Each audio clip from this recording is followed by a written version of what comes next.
Yo, what's going on, everyone? This is Austin from Calling Our Shot, and we are back for Monday Best Bets in the NBA. We got one spread, two over-unders, and 5 player props coming your guys' way. But first, like always, we have to do a recap from yesterday because we're always going to be transparent with you guys, and it was back-to-back 1 in 3 days. We lost Christian Wood on the hook yesterday. Anthony Davis rested the majority of the fourth quarter. The Knicks blew a 13-point lead in the second quarter. Of course, Harrison Barnes, we knew we could count on him, but 1 in 3. We had all good bets. I liked all of them, just bad beats. Not much you can do about it. It's unfortunate. I feel the pain with you guys. It's no fun recapping, but we're going to get after it today. I like this slate a lot. We're 16 and 14 on the year, losing a little bit of juice. I like this slate so much that we're doing our giveaway parlay like I've been teasing the past couple days. I'll post it in the comments below once I have a couple more lines out. We're going to do a long shot parlay. If it cashes, we're giving the winnings away to some of you subscribers. So make sure you're subscribed. Make sure you click that like button too. I know it's a Monday. Mondays are no fun for anyone, but we're going to get after it. We're going to have a good time. Like I said, I'm rocking my green shirt too because we're making some green today. Let's start. Spread time. Wizards plus 8.5 versus the Nets minus 110.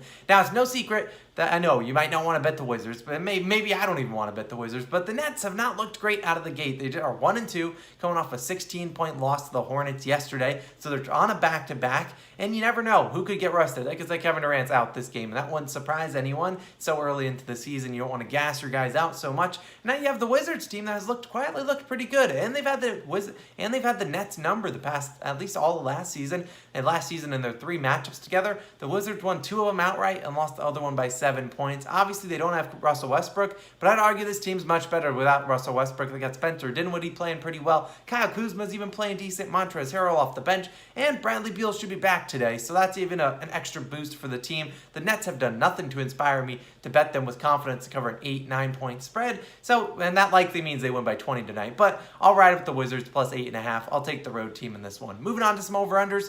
Bucks Pacers. I'm taking the over 229 points. Here are two teams that really love to get up and down the floor, and spoiler alert, I got a player prop in this game as well later on in the video, but you have two teams that love to run and love to shoot a bunch of threes. That's a recipe for success. In 3 matchups last season, here are the final scores: 142 to 133, 140 to 113, 130 to 110. Yeah, they crushed the over, and it wasn't even close. Now, this season, the Bucks have gone over 229 points combined in each of their first 3 games, and even in the game they got blown out by 40 points, they still went over this because they gave up a ton of points. Now, this is low. This is a low number because I believe this number should be like 236.5, but this is a low number because the Pacers last game, they got shut down by a very tough defensive Miami Heat team. Now the Pacers scored just 8 points in one of those quarters. Like that's not going to happen tonight. I can live with this. I can live with it. These two teams are very capable of putting up 130 points each. And you look at it, their last in the Pacers' 2 earlier games, besides that Miami Heat game, they put up 134 and 122 points. This game should be fast-paced,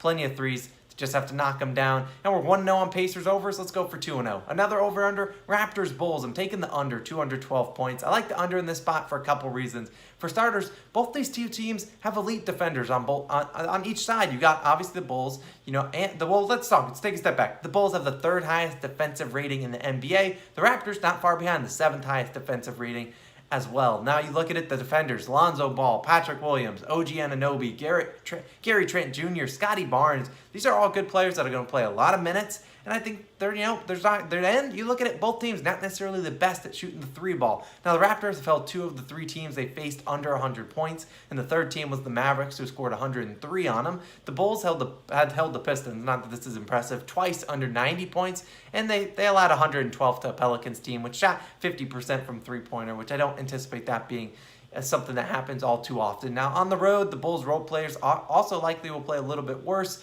The favored team, I think this will be a low-scoring game, so I'll take the under. Let's get into some player props. Let's roll through these. Nikola Jokic over 12.5 rebounds, minus 115 on FanDuel. The reigning MVP, he's here to take on the Cleveland Cavaliers. Now, this is a high number. I understand it's 13.5 on some books, but Jokic 2 for 2 on this number. He's had 13 rebounds versus the Suns opening night, 16 rebounds last game versus Spurs. And here comes the Cavaliers, the tall Cavaliers who are starting 3 basically 7-footers out there.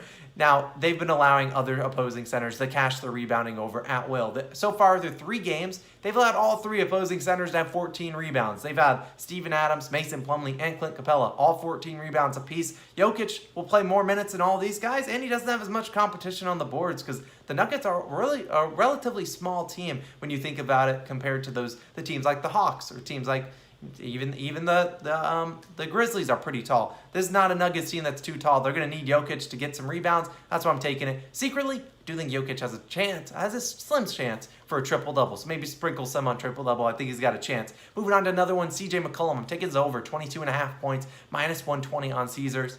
McCollum's off to a great start. He's scored 28 points, then 34 points in the 2 games they've played so far. He's playing a little bit better than Damian Lillard. Luckily for us, Dame is still going to command all the defensive attention. People don't want him to go off. That man's going to drop 50, 60 points a night, and he's done that in the past, so they're going to focus on him. They'll let CJ cook, get his mid-ranges. He's been knocking down threes, too. I believe 6 for 11 from threes in both of the 2 games so far this season. Now they're taking on a Clippers team that doesn't scare me defensively. They gave up 120 points to the Grizzlies, 115 points to the Warriors, and in CJ's last 4 games versus the Clippers, he's gone over in each of them. And you look at the Clippers, they just gave up 28 points to John Morant, who's playing out of his mind, but also 19 to Desmond Bane, 22 to DeAnthony Melton. I think CJ McCollum will be able to get to 22, 20, 23 points easily tonight, and I'm locking it in. We're riding the hot hand. Now moving on to another one, Malcolm Brogdon. Take us over 11.5 rebounds plus assists. Brogdon off to a great start this season. This is minus 105. He's off to a great start. He's averaging almost 9 rebounds a game and over 7 assists per game.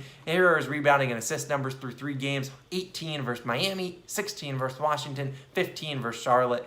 The Hornets. He's playing tons of minutes, 40-plus minutes in all 3 games. He played the Bucks once last season. Didn't play all too well, but that was with Drew Holiday, who will be doubtful today, one of the best defenders in the NBA. Previously, versus Milwaukee, he had great games of like 18 rebounds and assists and 13, cash it in both of them. I think this game is, once again, like I said, a high-scoring game, over under 229 points that we took earlier. The Bucks team just gave up 9 rebounds and 7 assists to Dejounte Murray.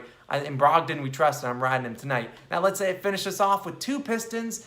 And I know you're like, oh, Pistons, click off the video, run. I understand, but here's what we're riding with. Saddiq Bey, taking his over, 22.5 PRAs, minus 125 on FanDuel. If you don't know who Saddiq is, I already mentioned, he's a Piston, but he's one of their small forwards / power forwards.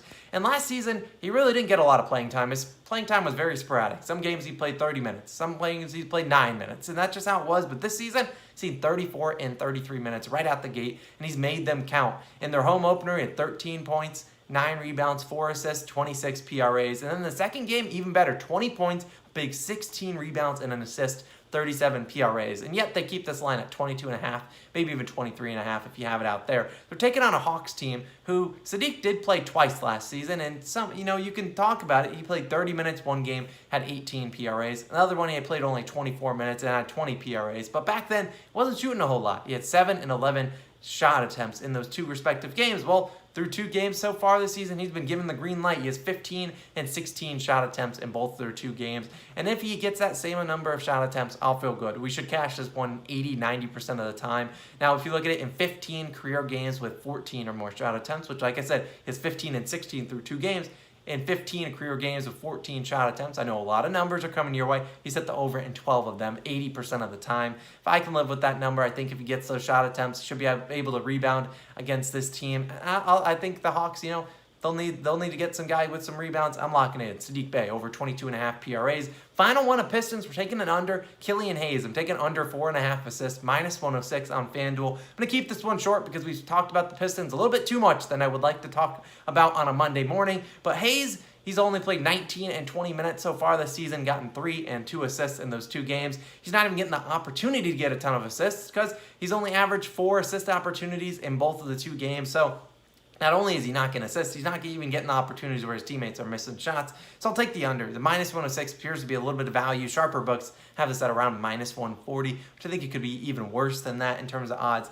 That'll wrap it up. I'm going to lock in all those bets. I appreciate you guys for tuning in. This has been Austin. I'll catch you guys in the next one. Check out my Monday Night Football. Seahawks versus Saints best bets. Also on the channel right here. I appreciate you guys for tuning in. This has been Austin. I'll catch you guys in the next one. Peace out.